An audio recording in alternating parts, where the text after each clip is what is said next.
my mom said. "Oh, by the way, Vanessa is moving into the house next month." My heart sank.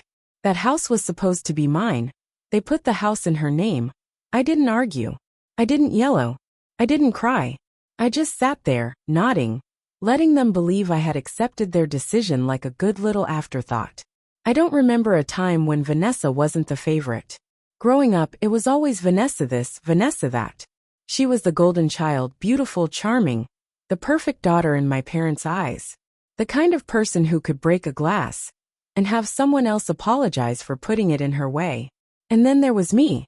I wasn't ugly or socially inept. I just didn't shine the way she did. While Vanessa got dance lessons and designer clothes, I got hand-me-downs and "you should be more like your sister" speeches. While she drifted through life effortlessly, I worked for everything. My grades, my job, my independence. None of it came easy. And none of it ever seemed to matter. But through all of it, I held on to one thing, the house. It wasn't a mansion, just a cozy family home my grandparents left behind. My parents had promised it to me years ago, saying it would be mine once I had my career in place. I took it as proof that, despite everything, they saw my effort. That maybe, just maybe, I had some place in their world. I should have known better. The day I found out, I was sitting at the kitchen table, sipping coffee, when my mother said it like it was nothing. "Oh, by the way, Vanessa is moving into the house next month." I froze mid-sip. "What? She needs a fresh start, sweetheart." My mother smiled, as if she had just shared some heartwarming news. After everything she's been through with that awful breakup, we thought it would be best for her to have the house. I set my mug down slowly. "You promised that house to me." My father barely looked up from his newspaper. "Vanessa needs it more." That was it. No discussion. No apology. Just a statement of fact. I stared at them, waiting for something. Anything that would make this okay. Maybe an explanation, maybe a flicker of guilt. I got neither. "You're doing so well on your own," my mother added, reaching over to pat my hand like I was a child. "You don't need a house to prove that, do you?" I pulled my hand away. Vanessa waltzed in moments later, wearing a smug little smile. She didn't even bother pretending to be sorry. Why would she? She knew exactly how this worked. "You're not mad, are you?" she cooed, tilting her head like she actually cared. "It's not a big deal. You don't even need a house right now, and she let out a dramatic sigh. "I really need a fresh start." I could feel my nails digging into my palm under the table. This wasn't just about the house. It was about everything. Every time I had been pushed aside for her. Every time I had to smile while she got whatever she wanted. And they expected me to just accept it. I swallowed the lump in my throat and forced myself to relax. "No," I said finally. "It's not a big deal." Vanessa's smile widened, and my mother let out a relieved breath, like she had just defused a potential tantrum. My father nodded approvingly. None of them noticed the way my jaw tightened. None of them realized that something inside me had finally snapped. Let Vanessa enjoy her victory. Let my parents feel good about their decision. Because this time, I wasn't just going to walk away. This time, I was going to take back what was mine. I didn't argue. I didn't yell. I didn't cry. I just sat there, nodding, letting them believe I had accepted their decision like a good little afterthought. And it worked. By the end of the week, Vanessa was already making plans, picking out new furniture, talking about how she was going to modernize the house. She even had the audacity to ask if I wanted to help her move in. I smiled, said I was too busy. She shrugged and moved on. She always moved on. But I didn't. Because something had shifted inside me that day at the kitchen table. It wasn't just anger, it was clarity. A realization so sharp it was almost painful. They were never going to change. For years, I had told myself that if I worked hard enough, if I proved myself enough, they would finally see me. They would finally treat me like I mattered. But that was a lie. They had chosen Vanessa. And they would always choose Vanessa. It didn't matter what I did. It never had. So why should I keep playing by their rules? I started paying closer attention. Not just to my parents, but to her. Vanessa had always lived in a world where consequences didn't exist. She never planned for the future, never worried about money, never thought twice before making a bad decision. Because no matter what, Someone would clean up the mess for her. And right now, that mess was a house she wasn't ready to handle. One night, I overheard her on the phone, sprawled across the couch with a glass of wine in her hand. "Oh my God, I know," she laughed. "I literally have no idea how mortgages work. But whatever, it's in my name, so I'll just figure it out later." My fingers tightened around my phone. So it was in her name. That meant legally she was the one responsible for it, not our parents. And if something went wrong, if she screwed up, they wouldn't be able to save her. That was the moment I knew exactly what I was going to do. I wasn't going to take the house from her. I was going to let her destroy herself with it. Then when the time was right, I'd take back what was mine. I stood up, stretching, my heart pounding in my chest. Vanessa glanced at me. "Where are you going?" I smiled. "Just out for a bit. I had planning to do." Patience. That was the key. If I played this wrong, if I let my anger get the best of me, it would all fall apart. Vanessa had always been reckless, but my parents? They were careful. If they sensed even a hint of what I was up to, they'd step in and save her. They'd do what they always did.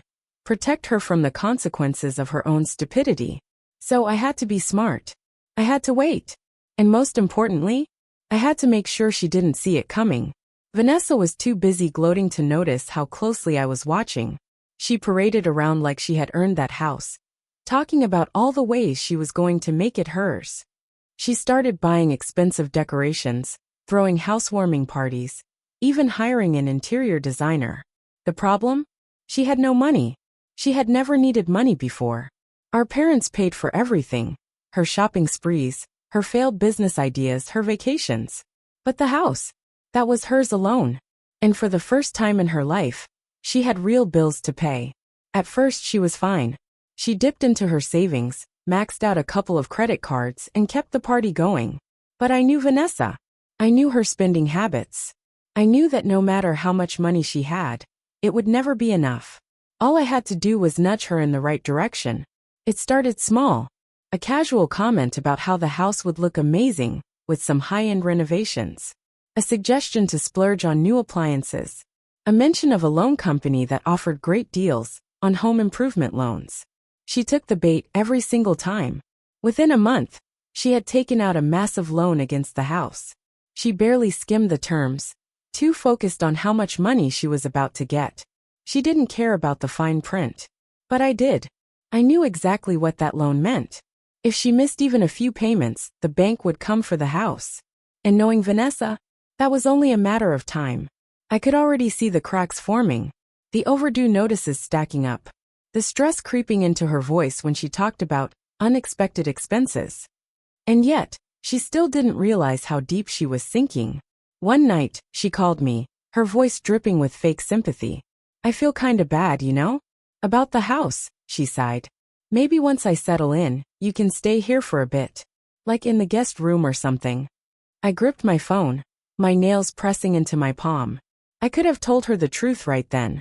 Told her she wouldn't have a house for much longer. But I didn't.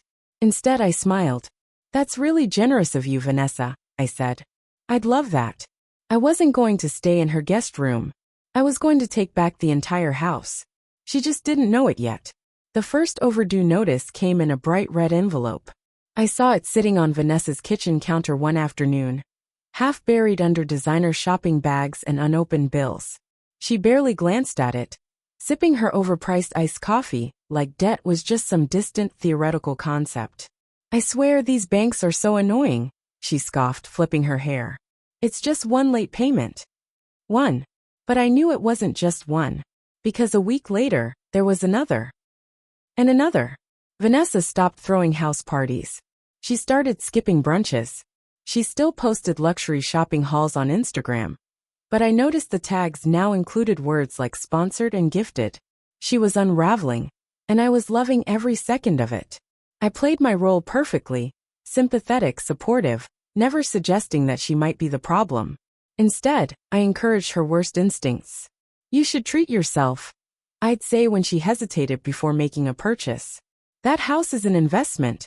I reminded her when she worried about the renovations draining her accounts. "Everything will work out," I assured her when she started fidgeting over bills she couldn't pay. She believed me. Because why wouldn't she? I had never been a threat before. But then, the foreclosure notice arrived. This time, she didn't leave the envelope lying around. I only knew about it because I saw the panic in her eyes. The next morning our parents showed up. I wasn't there. But I knew exactly how that conversation had gone before Vanessa even called me, voice trembling. They won't help me, she whispered like she couldn't believe it. They said this is my responsibility. I almost laughed. Of course, they wouldn't help her. They had enabled her all her life, but even they had limits. A few $1,000s? Sure. But a house? No. That was too much even for them. For the first time, Vanessa was on her own. And she had no idea how to handle it. I don't know what to do, she said, her voice cracking. I might lose the house. This was the moment. The moment I had been waiting for. I took a slow breath, making sure my voice was steady. I have an idea, I said softly. She didn't realize it yet. But I had just placed the final piece of my plan. Because Vanessa wasn't going to lose the house to the bank. She was going to lose it to me. Vanessa was desperate. I could hear it in her voice. See it in the way she twisted her hands together whenever money came up. Gone was the carefree golden child, who lived like consequences didn't apply to her. Now she was someone else entirely, panicked, vulnerable, defeated. And I was the only person left who could help. So I did. I played my part flawlessly, pretending to be the caring, supportive sister. I listened to her vent, nodded at all the right moments, and never, not once, suggested that she was responsible for her own downfall. Instead, I planted the seed. You know, I said one evening, as we sat in her beautifully furnished but completely unpaid for living room. There's a way out of this. She clung to my words like a lifeline. How? I sighed like it pained me to even suggest it. Sell the house. Pay off the debt before the bank takes it from you. Vanessa recoiled. No, I can't do that. This house is mine. I almost laughed. Not for long. I know, I said gently. But if you don't sell it, the bank is going to take it, and you'll walk away with nothing. At least this way, you get to be in control. She hesitated. I could see the battle happening inside her. She had never had to be responsible before. She had never had to make a real decision. But she was trapped. And she knew it. The next week, Vanessa finally broke.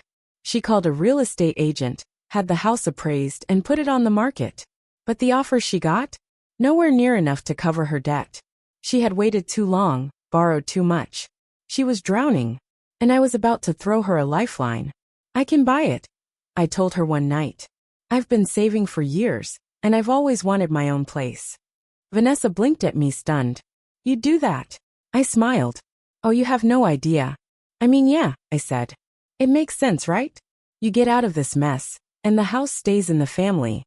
It was the perfect solution. For me. Vanessa didn't even hesitate.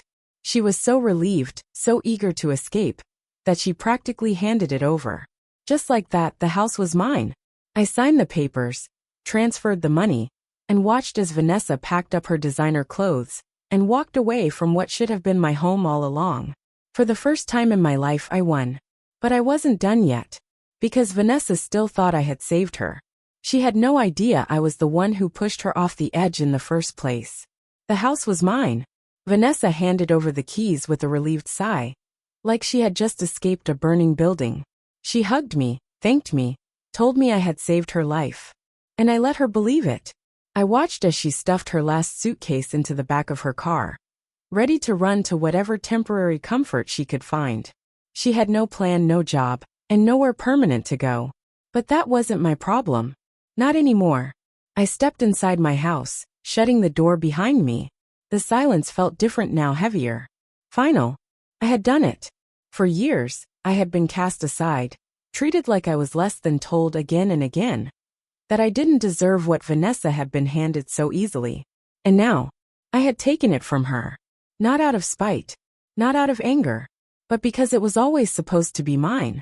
I wandered through the house, running my fingers over the countertops, the furniture she left behind, the space where my childhood memories had been erased.